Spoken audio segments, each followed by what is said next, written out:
नमस्कार दोस्तों, प्रिया स्टोरी में आपका बहुत बहुत स्वागत है। हमारी आज की कहानी का नाम है तमाचा। सुबह के 6 बज रहे थे। आंगन में मुफ्त की चाय की चुस्कियां लेते हुए पूरे परिवार का जमावड़ा लगा था।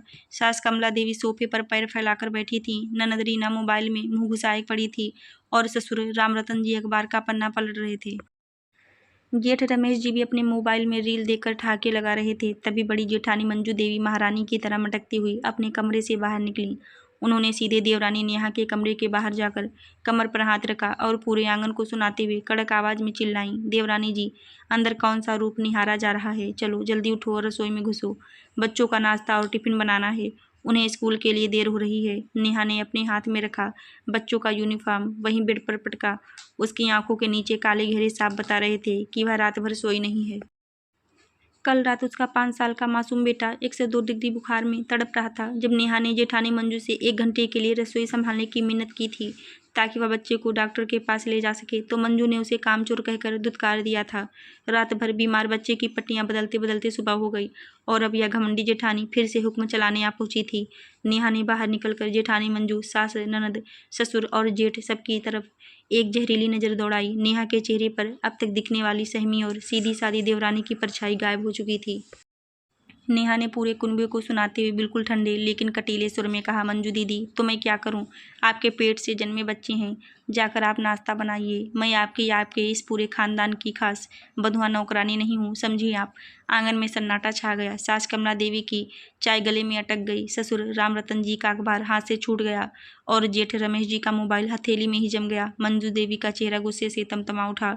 वे अपनी आंखें नचाते हुए बोली, तेरी इतनी हिम्मत है, तू अपनी जेठानी से इस जबान से बात करेगी?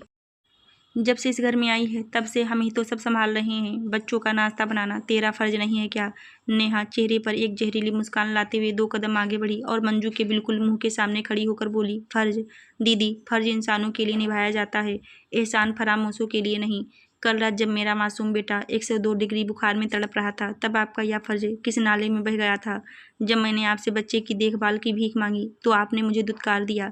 जब आपने बच्चा पैदा किए थे तब माँ आप भी बनी थी, मैं नहीं। 7 साल से सुबह 4 बजे उठकर आपके पूरे कुनबे का गोबर कूड़ा उठा रही हूँ। लेकिन अगर मुफ्त की रोटियां तोड़ तोड़ कर आपके हाथ पैर में लकवा मार गया है तो कहिए, तो मैं कोई डॉक्टर बुला देती हूँ, वरना अपने ढोर डंगारों जैसे बच्चों का पेट भरने के लिए खुद रसोई में जाकर बेलन उठाइए। यह सुनते ही सास कमला देवी तमतमाकर उठी और चीखते हुए बोली, अरे कुजात, तेरी जबान इतनी लंबी कैसे हो गई? मेरी बड़ी बहू को लकवा मारेगा? तू जरा अपने तेवर काबू में रख, वरना इसी वक्त धक्के मारकर घर से बाहर निकाल दूंगी। नेहा ने तुरंत सास की तरफ मुंह घुमाया और कटीले अंदाज में बोली, अरे माँ जी, आप तो अपनी यह पुरानी जंक लगी जबान बंद ही रखिए। आपकी अपनी लाडली बेटी रीना दिन भर सोफे पर पसर कर मुफ्त की रोटियां तोड़ती है, तब तो आपके मुंह में दही जम जाता है। अपनी बेटी को तो महारानी बनाकर रखा है और पराए घर की बेटी को बीमार बच्चे के बावजूद पीसने का कीड़ा काट रहा है। और रही बात धक्के देकर बाहर निकालने की, तो अपने बेटों को भी साथ में समेट लीजिए, क्योंकि आपके इस सड़े हुए बाड़े में रहने का मुझे कोई शौक नहीं है। ननद रीना सोफे से उछलकर बोली, भाभी, आपकी हिम्मत कैसे हुई मेरी माँ और मुझे ऐसे बोलने की? नेहा ने ननद पर दूसरा जहरीला तीर चलाया। तू तो चुप ही रह रीना, तेरी अपनी शादी का ठिकाना नहीं है। उम्र ढलती जा रही है और तू यहाँ दूसरों के घर में चूल्हा सुलगाने चली है। अपनी इस जुबान को संभाल कर रख, वरना ऐसा करारा जवाब दूंगी कि पूरी जिंदगी रोती फिरेगी। अब तक चुप बैठे जेठ रमेश जी कड़क कर बोले, नेहा, छोटे बड़ी की तमीज भूल गई हो क्या? घर के मर्दों के सामने औरतें ऐसे चिल्लाती हैं। नेहा ने जेठ रमेश जी को घूरते हुए ऐसा करारा तमाचा शब्दों से जड़ा कि उनका मुंह बंद हो गया। अरे जेठ जी, मर्दों की बात तो आप मत ही कीजिए। जो मर्द सुबह सुबह अपनी पत्नी की गुलामी में एक गिलास पानी उठाकर अपनी औलाद को ना दे सके और बीमार बच्चे की माँ पर रौब झाड़े, उसे मर्द नहीं बल्कि कायर कहते हैं। अगर इतने ही बड़े मर्द हैं तो अपनी बीवी को समझाइए कि दूसरों को नौकर समझने की बीमारी छोड़ दें। ससुर रामरतन जी खांसते हुए बोले, बहू, यह क्या बदतमीजी है? नेहा ने ससुर जी को भी नहीं बख्शा। ससुर जी, जब आपकी बड़ी बहू और बीवी दिन रात मुझे जलील करती थी, तब आपका यह सिद्धांत कहाँ सो रहा था? तब आपके मुंह पर ताला लगा था, तो आज भी चुप ही रहिए। मंजू देवी, सास, ननद, जेठ और ससुर पांचों के चेहरे का रंग उड़ चुका था। वे गुस्से और अपमान की आग में झुलसते हुए थरथर कांप रहे थे। नेहा ने सबको उनकी औकात याद दिलाने के बाद चेहरे पर कटीली मुस्कान सजाई और उन सबके मुंह पर ही अपने कमरे का दरवाजा धड़ाम से बंद कर लिया। कमरे का दरवाजा धड़ाम से बंद होते ही बाहर सन्नाटा पसर गया, लेकिन यह सन्नाटा बस तूफान से पहले की शांति थी। थोड़ी ही देर में नेहा का पति अमित दफ्तर की तैयारी करके कमरे में दाखिल हुआ। बाहर पूरे कुनबे ने उसके कान इस कदर भर दिए थे कि उसकी आंखों में खून उतरा हुआ था।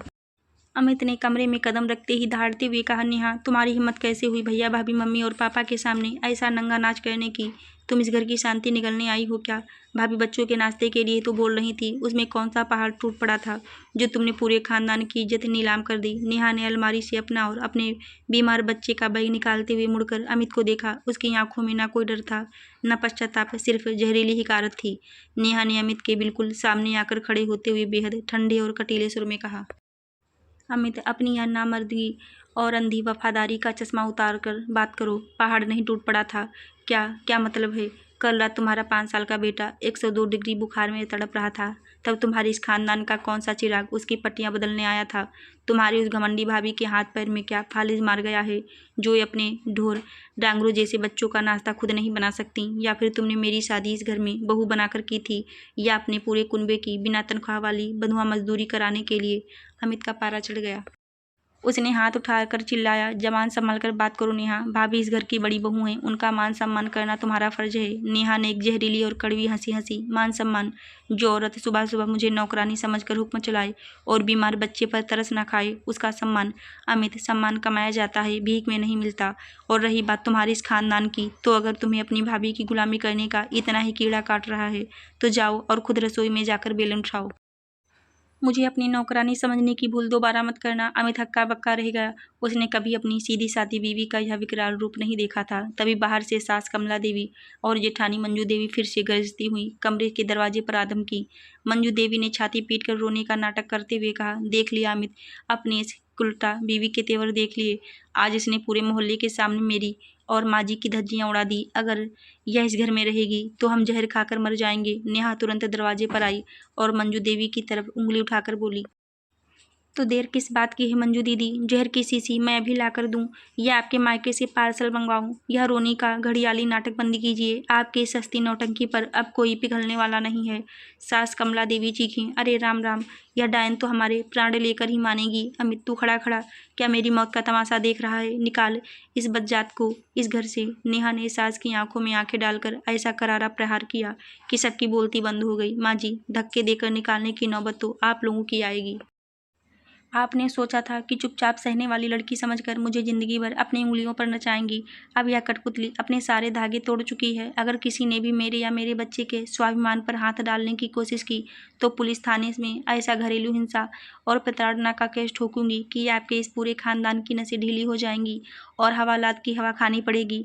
अमित, मंजू देवी, सास और पूरा परिवार नेहा के इस कटीले और खौफनाक रूप के आगे बिल्कुल थर थर कांपने लगा। नेहा ने अपना और बच्चे का बैग उठाया, बीमार बेटे को सीने से लगाया और बिना मुड़े सिर उठाकर बाहर निकल गई। नेहा भारी कदमों से भारी बैग उठाए और अपने बीमार बेटे को गोद में समेटे घर की देहरी पार कर ही रही थी कि पीछे से अमित भागता हुआ आया। उसने रास्ते में ही झटके से नेहा की बांह पकड़ ली। उसका चेहरा गुस्से, अपमान और डर से बुरी तरह तमतमा रहा था। अमित ने सड़क पर ही चिल्लाते हुए कहा, नेहा, तुम्हारी हिम्मत कैसे हुई घर के बुजुर्गों को पुलिस थाने की धमकी देने की? तुम पागल हो गई हो क्या? तुरंत घर वापस चलो और माँ जी तथा भाभी के पैर पकड़कर माफ़ी मांगो। इस तरह भागकर तुम मेरी और मेरे खानदान की इज्जत नीलाम कर रही हो। नेहा ने अपनी बाह को एक ही झटके में ऐसा झटक दिया कि अमित 2 कदम पीछे जा गिरा। उसकी आंखों में अमित के लिए सिर्फ और सिर्फ नफरत और हिकारत भरी थी। नेहा ने सड़क पर जमा होते मोहल्ले वालों के सामने ही अमित को घूरते हुए कटीले सुर में कहा, माफ़ी। अमित, अपनी इस जंग लगी अक्ल को थोड़ा आराम दो। माफ़ी वो मांगते हैं जिन्होंने कोई गुनाह किया हो। मैं तो बस तुम्हारी उस घमंडी भाभी और जहरीली माँ को उनकी औकात का आईना दिखाया है। और रही बात पैर पकड़ने की, तो अपने उन गुलामी वाले पैरों को संभाल कर रखो जो रोज़ अपनी भाभी और माँ के हुक्म पर बिछ जाते हैं।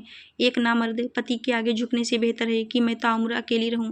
अमित का चेहरा शर्म से लाल हो गया। वह हकलाते हुए बोला, तुम अपने पति से इस तरह बात करोगी? समाज क्या कहेगा जब जानेगा कि तुमने पूरे घर को अकेले अपने दम पर बेइज्जत कर दिया? नेहा ने जहरीली हंसी हंसते हुए जवाब दिया, समाज की चिंता तब कहाँ घास चरने गई थी अमित, जब तुम्हारी माँ और भाभी रोज सुबह मुझे नीचा दिखाती थीं। तब तुम्हारी मर्दानगी किस बिल में छुपी बैठी थी?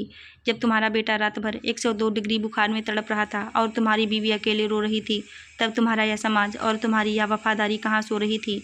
समाज अब देखेगा कि जब एक सहने वाली औरत उठ खड़ी होती है तो तुम्हारे जैसे नामर्द पति और जहरीले ससुराल वालों की कैसी धज्जियाँ उड़ती हैं। अमित सन्न रह गया। उसके पास नेहा की एक भी बात का जवाब नहीं था। नेहा ने अपने रोते हुए बेटे का माथा चूमा और अमित के बिल्कुल करीब आकर फुसफुसाते हुए कटीला प्रहार किया। अमित, आज तक तुमने मुझे अपनी उंगलियों पर नचाने वाली कठपुतली समझा था ना। अब उस कठपुतली ने अपने सारे धागे काट दिए हैं। अगर अपनी और अपने इस खानदान की बची खुची इज्जत बचाना चाहते हो तो मेरे पीछे आने की गलती मत करना, वरना अब जो अगली बात होगी वो सीधे कोर्ट, वकील और पुलिस थाने में होगी। नेहा ने अमित को वहीं सड़क पर जलील और लाचार खड़ा छोड़ा और एक ऑटो में बैठकर सीधे अपने मायके के लिए रवाना हो गई। नेहा अपने बीमार बेटे को लेकर मायके पहुंच चुकी थी। पिता और भाइयों ने जब बच्चे की हालत और नेहा के साथ हुए अत्याचार के बारे में सुना तो उनका खून खौल उठा। अगले ही दिन नेहा अपने पिता, दोनों भाइयों और इलाके की महिला पुलिस अधिकारी के साथ वापस अपने ससुराल पहुंची। सुबह के 9 बज रहे थे। घर के आंगन में सास कमला देवी, जेठानी मंजू देवी, जेठ रमेश जी और अमित बैठकर यही योजना बना रहे थे कि कैसे नेहा को डरा धमकाकर वापस लाया जाए और फिर से उसे नौकरानी की तरह इस्तेमाल किया जाए। तभी दरवाजे पर पुलिस की जीप रुकी। पुलिस अधिकारी के साथ नेहा और उसके परिवार को देखकर ससुराल वालों के हाथ पांव फूल गए। सास कमला देवी घबराकर उठी और पुलिस को देखकर हकलाने लगी। अरे मैडम जी, आप, हमारे घर में सब ठीक है। यह तो बस मियाँ बीवी का छोटा सा झगड़ा था। नेहा ने आगे बढ़कर कड़क आवाज में कहा। छोटा सा झगड़ा? माँ जी, अपनी मक्कारी का पर्दा अब खींचना बंद कीजिए। मैडम जी, यही है वो लोग जिन्होंने मुझे 3 साल से बंधुआ मजदूर बनाकर रखा और कल रात जब मेरा बच्चा 102 डिग्री बुखार में तड़प रहा था तब इन्होंने मुझे दवाई तक लाने नहीं दी और सुबह बीमार बच्चे के बावजूद मुझे काम करने पर मजबूर किया। महिला पुलिस अधिकारी ने सख्त लहजे में कहा। रमेश जी, अमित जी और कमला देवी, आप लोगों पर घरेलू हिंसा, मानसिक प्रताड़ना और बाल उत्पीड़न की धाराओं के तहत शिकायत दर्ज हो चुकी है। चलिए थाने। यह सुनते ही जेठानी मंजू देवी के तोते उड़ गए। वे रोते हुए नेहा के आगे हाथ जोड़ने लगीं। देवरानी जी, हमें माफ़ कर दो, हम तो बस हंसी मजाक कर रहे थे। घर की बात घर में ही खत्म कर लो, पुलिस कचहरी मत करो। नेहा ने जहरीली और कटीली मुस्कान के साथ मंजू देवी को देखा और कहा, हंसी मजाक? मंजू दीदी, जब आप मुझे नीचा दिखाती थीं और मेरे स्वाभिमान को कुचलती थीं तब वो मजाक था। आज जब कानून का डंडा आपके सिर पर मंडरा रहा है तो आपको अपनी नानी याद आ रही हैं। आपके हाथ पैर में तो लकवा मारने वाला था।